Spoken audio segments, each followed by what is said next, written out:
are back with another episode of Quarantined Coaches. This time we got Josh Newman, the pitching coach up at Penn State. How are you, sir? I'm doing great, Josh. Thanks for having me on. No doubt. I hate to do it to you, but I got to tell the story from earlier today. I said, are you almost ready for our meeting? And you told me that you had it down for Friday. And I had to remind you that today was Friday. What's the deal, man? Is it that crazy right now? All this stuff is insane. That really did happen, people. All right, that really did happen, and that's real life right now. When we got a little adversity, but we're going to get through this, and this next 30 minutes is going to be a good time. And so you said that your players are doing a lot of Zoom meetings right now, correct? For their classes, and then also are they doing them with you guys? Yes.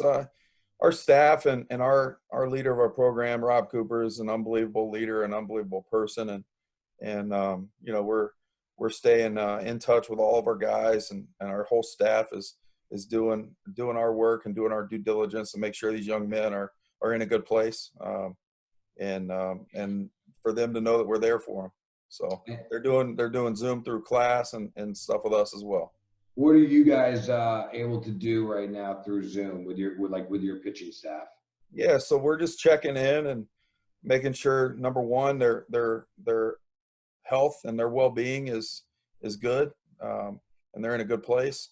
And then two, just communicating with each guy as we continue to alter our player development portal for each person and each guy.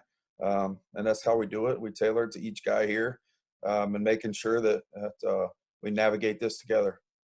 Right, and I definitely want to get into the player development stuff with you in a little bit, but first, this is almost selfish because I would love to learn about Penn State. I mean, what's it like coaching up there, going to school for the kids up there? I mean, how is that?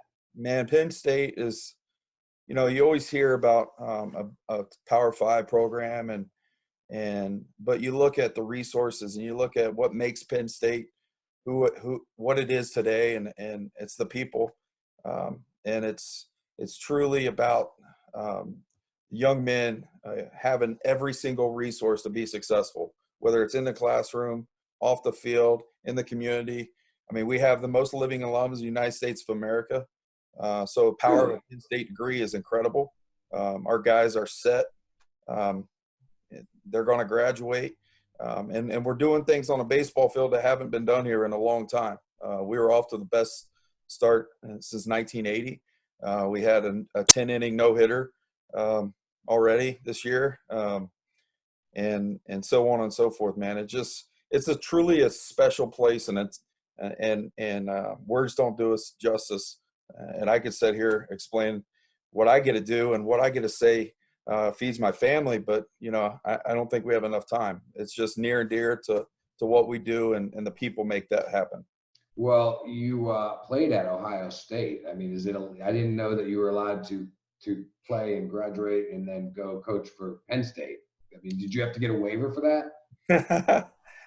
The game of baseball has been very good to me, Josh. My family and I have been very blessed by the game of baseball. So Ohio State is very near and dear to me and always will be. You know, a lot of great memories, and I started my coaching career there as a volunteer assistant when I was done playing under Greg Beals, his first year there. So a lot of great memories, a lot of great people there that I still stay in touch with, and thankful for Greg Beals to give me an opportunity to join his staff when he first got to Ohio State too. Well, you had a very nice playing career, and I guess the highlight would be 07 World Series, right?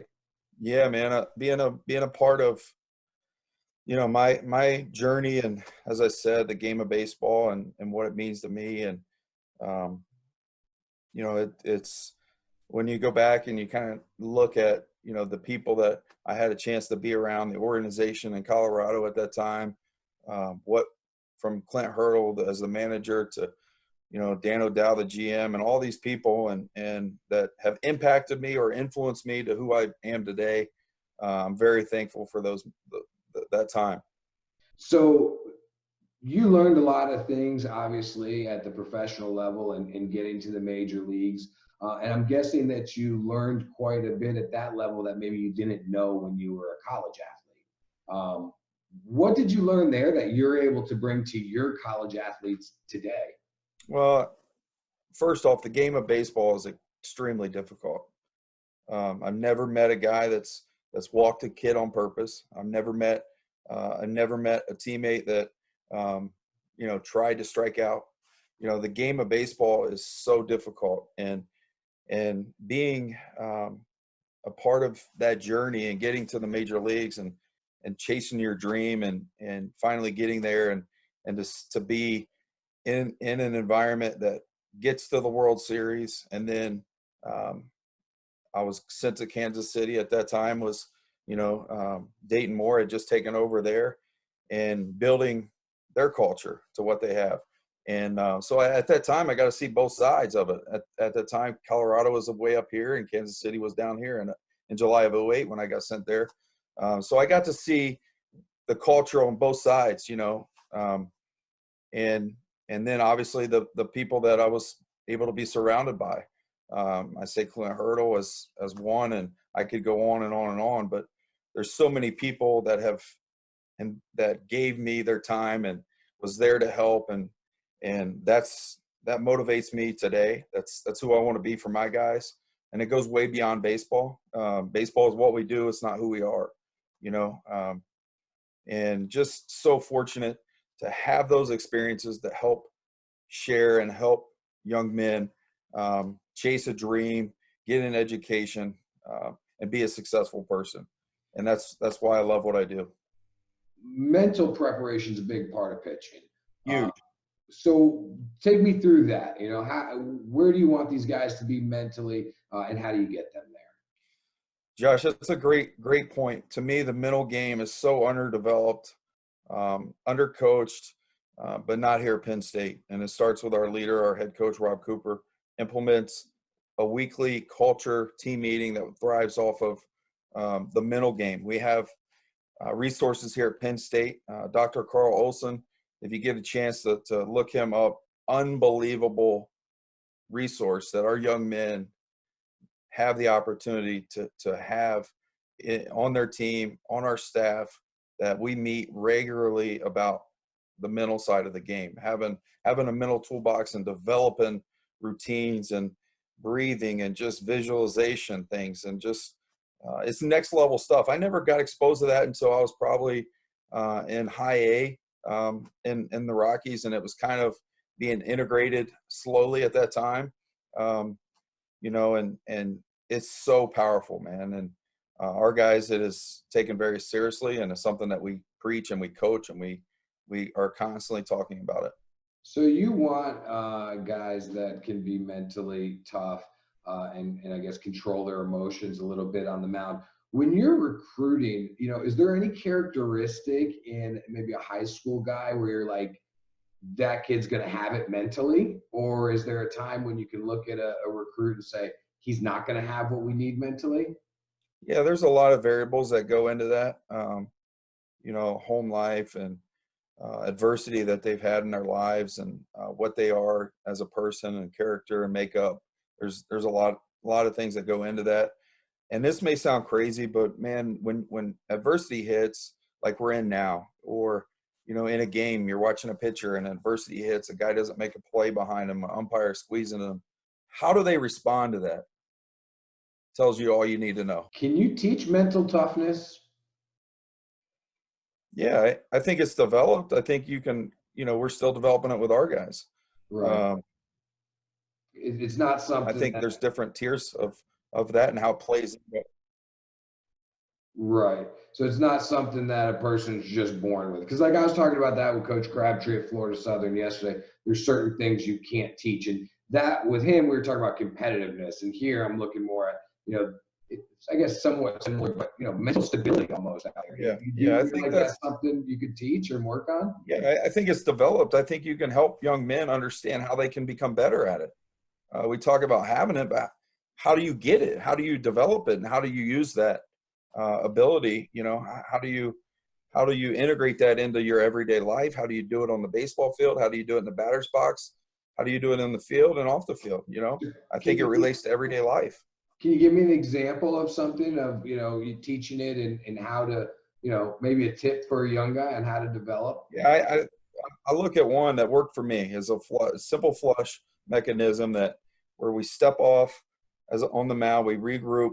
You pick out something on the field. For me, it was the warning track on the outfield because I enjoy myself in the beach, and not very often that I get a chance to go there, but that's a place that I like, right? So I look at the warning track, and that for me is a reset, all right, that calmed me down mentally to slow my heart rate down.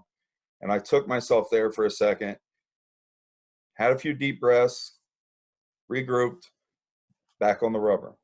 Just a calming mechanism. That was one simple thing. And our guys use different techniques, but that's one. So there's no beaches there at Penn State? Yeah, there is, man. It's our indoor facilities. It's 75 and sunny every day, man. Beautiful, beautiful. I love it. Do you teach velocity? Yeah, we develop guys, and this is my third year here as a pitching coach, and there's so many variables that go into velocity. I think the 3 P's that no matter if you're in a little league, if you're in little league or in the big leagues, that I preach is that pace. We like guys that work quick. Not every guy's going to work extremely fast, but it's a proven fact that the fielding percentage is way better. Okay, guys that throw more strikes, they work quicker. So pace, presence, mound presence. All right. We want guys that are dudes on the mound. They have a presence. It means something to them, right? And then third is pitchability. And that pitchability component that you talked about there, velocity, there's a lot of variables that go into that. We look at our Friday night guy right now, Bailey Dees. I can't really go on and talk scouting reports and stuff, but, we develop our guys, and that was a velocity program. There's each guy in our pitching staff has their own plan. Some guys are developing, want to gain more velocity because they have that command component. They have that presence. They know they're ready for that part of their game to increase. So it just depends on where guys are at.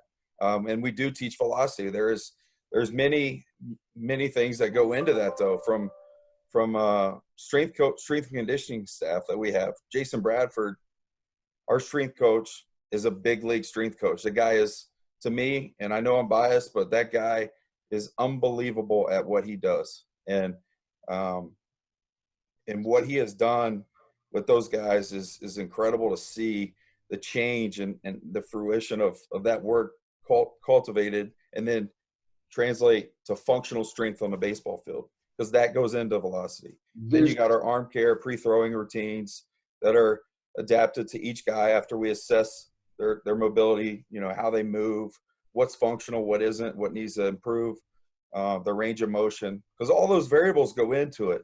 There is no cookie cutter approach to develop player development, man. And you really got to get in there and you got to look at how the body moves. What are we chasing? What is our goals? How are we going to get there? And is it safe? Is it going to keep them healthy, and so on?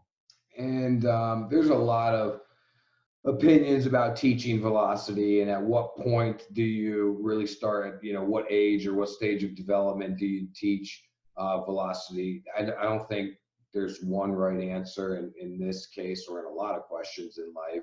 For you, your opinion, when's a good time to teach velocity, and how would you go about it? Yeah, I think how the arm works, the arm action, arm health, to me is more important than the velocity, because velocity is good, and it's trust me, a guy that's throwing 95 versus 85 is totally different.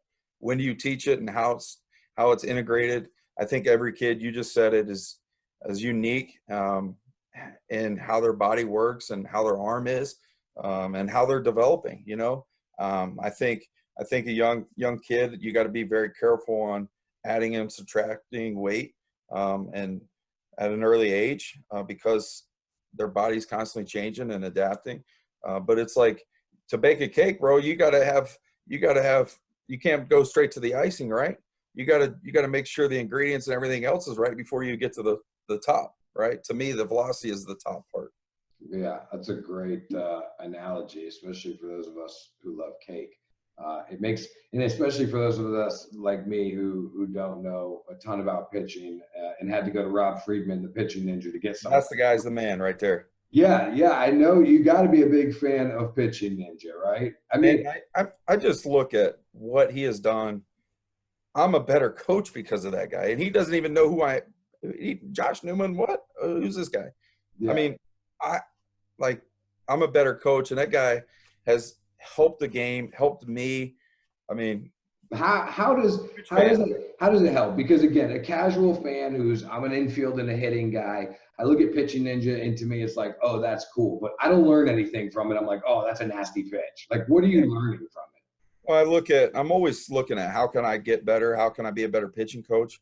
If I'm going to ask my guys that, they need to buy in and do all this stuff, then I need to do my job to make sure I'm giving them every resource and I'm staying on top of anything that will make me better to help them. And that guy, there's so many different, he's a very forward thinker and just seeing videos and seeing different things that he posts and he talks about, it's well worth the follow, and I have a ton of respect for that guy because he's made me better as a pitching coach. Um, his platforms have done definitely a lot of great things for this game. Take me through kind of the weekly routine for your pitchers. And I know everybody's on a different schedule and whatnot, but in a general sense, what are guys working on throughout the week, and how does that go? So let's start with our Friday guy. That's the first game of the weekend. And you said it, all of our guys here have totally, their own plan. And even in depth as our relievers, short relief, long relief, what they're doing in the weight room and all that stuff plays into it. So on game day, our Friday guy,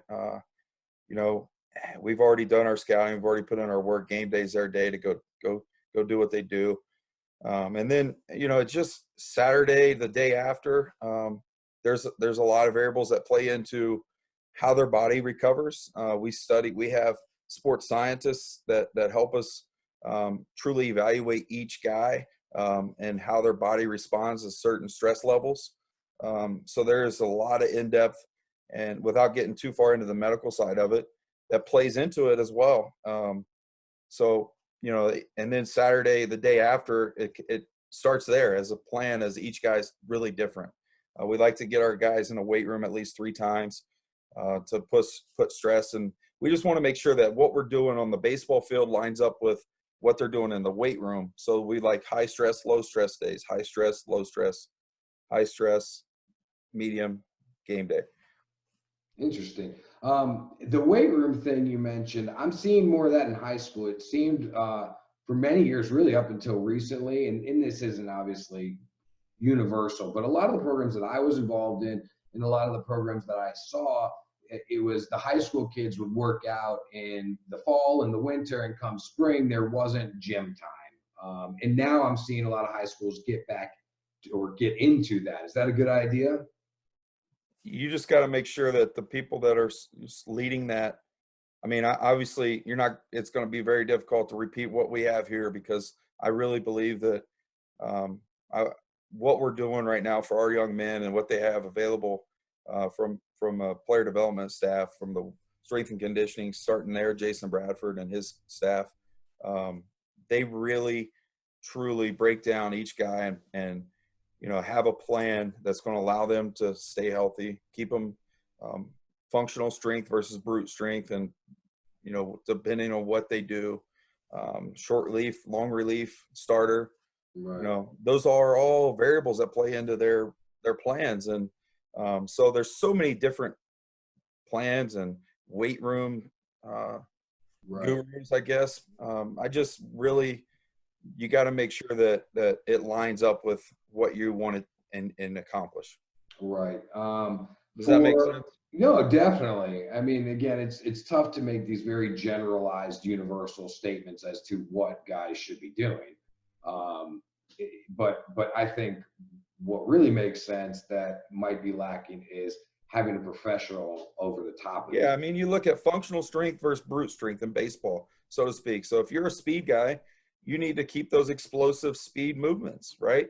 Like to simplify this really is, you know, what you're really good at and what that young man does well to continue to develop, you know, it just has to line up. And, you know, when I say functional versus brute, so like, you know, easy arm action guys, loose, no effort, like they shouldn't be getting so bound up and they lose their flexibility and mobility, because that's going to hinder what they're doing down the slope. Right. So they got to keep those lined up. And, you know, again, I can't say enough about our strength coach, Jason Bradford, and his staff and what he has implemented, because I've learned so much in my time here so far, just being under him and how he goes about it, because our guys, you see it, man. We always talk about bridging the gap from one level to the next level. In looking at pitchers, what is something that you would like to see guys do maybe more at the lower levels to be more prepared when they get to the college level? So I think for me, Josh, is they learn their identity of what who they are as a pitcher. If they're a power guy, you know, they're a four seam power guy, then let's ramp that four seam up and let's tunnel some stuff and really develop that pitchability component. If you're a guy that's, you know, throws a power sinker, a two seam, two plane movement with your fastballs, you know, then we're gonna really look at, you know, separating east west on the pitch movement, just being able to throw a slider off of that, and just truly understanding your identity as a pitcher. I don't think with the velocity and there's so much out there, you know, from a development standpoint, too many times I see guys that have a high spin rate guy, and they say, well, I need a two seamer. Well, listen, dude, you're throwing your four seamer at 2,700 RPM. Let's throw a curveball because you're trying to throw a slider that doesn't play as good off of that. So I think just truly like educating themselves on what they do really well, right, and what we can improve on, but learn that identity of what they do well and just honing in on those. Yeah, that's a great. Does that make sense? Yeah, absolutely. I mean, I think that's a great point. Just knowing who you are and being able to say, okay, this is who I am. And yeah, you look at a low arm slot guy, like, you know, those guys are valuable, man. Like they don't have to throw 98 miles an hour, right? They can sink it at the bottom of the zone, get a separator off of that, and they're going to win, right? And then controlling the running game. That is, you see, because there's so much out there on pitchability and getting your stuff better. There's not enough time spent on holding runners, you know, controlling the running game. Getting the most important pitches in a game are those with runners in scoring position, you know, and controlling the running game is underdeveloped as well. I'm learning so much about pitching right now from you. Before you go, though, couple questions. Pitchers, take me through which major league pitcher in your lifetime had the best fastball, which one had the best breaking ball, which one had the best changeup? Woo! Oh, man. That one's tough. I look at best fastball. I gotta say, gee, Merry Christmas. There's so many guys. That's What's the one fastball you wouldn't want to face as a hitter? The what? The one fastball that you would not want to get in the box against. Rodas Chapman left on left's got to be tough. I don't care even if you know what's coming. Right. Yeah, I wouldn't want to get in the box against him or Randy Johnson ever. Yeah. Breaking ball. I tell you what, Zach Greinke had when I was in Kansas City had a hammer. Still does. Yeah. Changeup. Probably Tom Glavine. Love it. Jamie Moyer. Ooh, nice name drop there. All right, and in your career, who was had to change up his lights out? Yeah, I mean, there's a lot of good ones. You can't really pinpoint one, but it's always fun to just see, you know, who you look up to growing up. All right, last one. Who's the one hitter that you feel is the, you know, was the toughest to get out at the pro level that you faced? Derek Jeter. That would have been, if I knew you faced Derek Jeter, I wouldn't even have asked that question. What was Unbelievable. that You like? make a great pitch, he still gets an infield base hit on me. I mean, take me through one Derek Jeter at bat that You got a guy you get first time I face him, you get him to 2 strikes, or and then it's like, because I wasn't a guy that threw 98, so I had to be a command guy, and then you make a good pitch and he stays inside the ball, puts it in play. It's a base hit. Oh man, this was great. This was such Thanks so great. much, Josh, for your time, man. Hey, thank you, Really man. have a Be lot of safe. respect for you, and I appreciate the opportunity to be here today. No doubt. Thanks again, man. Be safe up there. I'll see you hopefully this summer. You too, buddy. Thank you.